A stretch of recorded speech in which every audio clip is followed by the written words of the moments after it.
দেখো ফার্স্টে যেটা হচ্ছে অস্ট্রালোপিথেকাস। এই অস্ট্রালোপিথেকাস মানুষ বলতে কাদেরকে বুঝবো?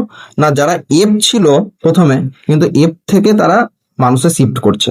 ঠিক আছে, দেখো এরা আনুমানিক 40 থেকে 30 লক্ষ বছর আগে, ঠিক আছে, এই সময়কালে ছিল, আনুমানিক 40 থেকে 30। এখানে কোনোটাই এক্সাক্ট একদম টাইম পিরিয়ড বলা যাবে না, তাই সবই আমরা আনুমানিক কথাটাকে দিব। আর হচ্ছে কি, এরা দু পায়ে ভর দিয়ে কোনো ক্রমে দাঁড়াতে পারতো, মানে ভালোভাবে না, একটু কষ্টে সৃষ্টে দাঁড়াতো। ঠিক আছে, এছাড়া কি না, শক্ত বাদাম, তারপরে শুকনো ফল, এগুলো ওরা চিবিয়ে খেত। আর তার জন্য চোয়ালটা কিরকম হয়েছিল?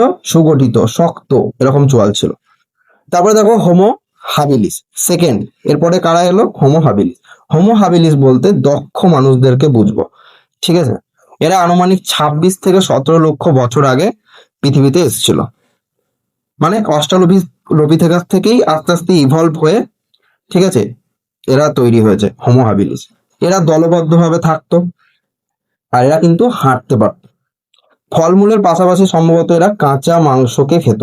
ঠিক আছে, আগুন তখনও কিন্তু আবিষ্কার হয়নি, মানে কাঁচা মাংসই তারা খেত।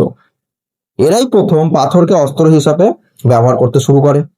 একটা পাথর দিয়ে আরেকটা পাথরকে জোরে জোরে ঠুকে বা আঘাত করে কি করেছে? না, পাথরের অস্ত্র তৈরি করে। ঠিক আছে।